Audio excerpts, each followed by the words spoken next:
চিপাঝাৰৰ লোজৰা গাঁৱৰ এটা গ্ৰাম্য পথ উন্নয়নৰ বাবে হাতে হাতে কোৰ লৈ ওলাই আহিছে ইয়াৰ একাংশ পুৰুষ মহিলা।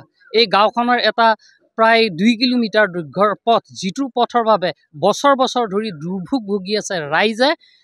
বিভিন্ন অনুনয় বিনয় কৰি পঞ্চায়ত কৰ্মীসকলৰ পৰা এই পথটোৰ উন্নয়নৰ বাবে কোনো অনুমোদন লাভ কৰা নাই। বোকা পানীয়ে ভৰি পৰে এই পথটো বাৰিষা কালত। সেয়ে এই যিসকল লোক আছে তেওঁলোকে আজি ঘৰৰ বনবাৰী কাটি কৰি থৈ এনেদৰে ওলাই আহিছে পথটো উন্নয়নৰ বাবে।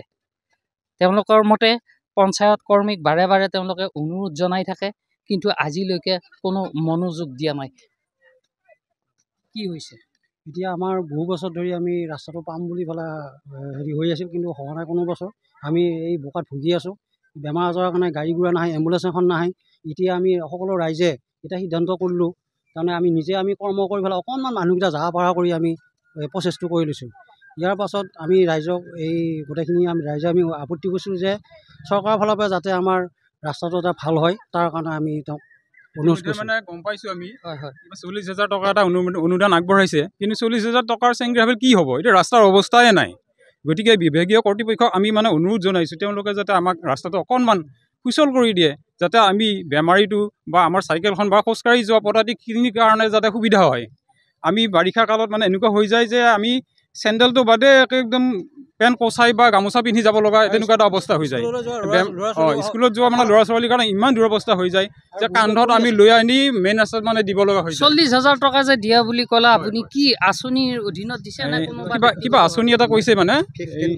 15 ফাইনেন্সৰ আঁচনি হেনো 40,000 টকাৰ চেং গ্ৰেভেল আহিব হেনো। এতিয়া 40,000 টকাত চেং গ্ৰেভেল কিমানখিনি আগবাঢ়িব সেইটো আমি এতিয়া কল্পনা কৰিব পৰা নাই। 2 কিলোমিটাৰ হয়, প্ৰায় 2 কিলোমিটাৰ হয়তো বেছিহে হ'ব। গতিকে ইমানখিনি ৰাস্তাত কেনেকৈ চেং গ্ৰেভেল হ'ব পাৰে বাৰু? আপোনালোকে চিন্তা কৰকচোন বাৰু। গতিকে এতিয়া বিধায়ক মহোদয়ৰ জৰিয়তে কৰ্তৃপক্ষক আমি অনুৰোধ কৰিছোঁ যাতে ৰাস্তাটো এই জনসাধাৰণখিনি চলিব পৰা এটা সুচল ব্যৱস্থা কৰি দিয়ে। অকণমান বহল হ'ব লাগে, চেং গ্ৰেভেলখিনি সুবিধা হ'ব লাগে, বা পাৰিলে আমাক পকীকৰণটো লাগে বা এই যিটো হয় হয় সেইটো কৰিলেতো বেছি ভাল হয়। গতিকে মানুহখিনি যিমানখিনি আমি দূৰৰ অৱস্থাত পৰি আছোঁ যাতে আমাক অলপ সুচল কৰি দিয়ে, তাৰ কাৰণে আমি অনুৰোধ জনাইছোঁ। দেখা গৈছে এই মহিলাসকলো আহিছে, তেওঁলোকে হাতে হাতে কোৰ লৈছে, খৰাহি লৈছে আৰু মাটি কঢ়িয়াইছে ইয়াতে এই পথটো যাতে কিছু উন্নত কৰিব পাৰি। বাইদেউ কি ক'ব? আজি আপোনালোকে ঘৰৰ বনবাৰী একাষৰীয়া কৰি থৈ আমি ৰাস্তাটোৰ কাৰণে ল'ৰা ছোৱালী স্কুলত অহা যোৱা কৰাৰ অসুবিধা, আমাৰ গাড়ী মটৰ লৈ যোৱাৰ অসুবিধা, বেমাৰী নিব লগা হ'লে ঠেলাত লৈ আহোঁ। আমি বহুত চৰকাৰক পঞ্চায়তত অনুমোদন কৰিও তেওঁলোকৰ পৰা একো সহায় পোৱা নাই। কিবা এটা গম পাইছোঁ 40,000 টকা আহিছে বোলে আমাৰ অসুবিধা হোৱাৰ কাৰণে। সেই 40,000 টকাটো আমি ইয়াতে ব্যৱহাৰ কৰা নাই।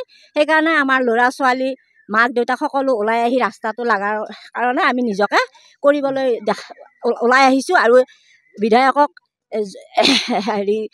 বিচাৰিছোঁ যে কিবা কৰি ৰাস্তাটো আমাৰ মানুহখিনি সুবিধাৰ কাৰণে অলপমান টকা পইচাৰে সহায় কৰি পেলাই মানুহখিনিক আজি আগন্তুক যিখিনি ৰাইজৰ ৰাস্তা পদূলিকে ইফালে উন্নত হৈছে, আমাৰ এই ৰাস্তাটো উন্নত হোৱা নাই।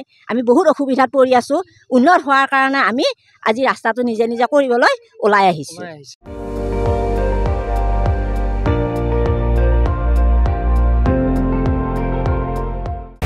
আপুনি চাই আছে ND24, সৰ্বশ্ৰেষ্ঠ নহয় সৰ্বোত্তমৰ দৌৰ।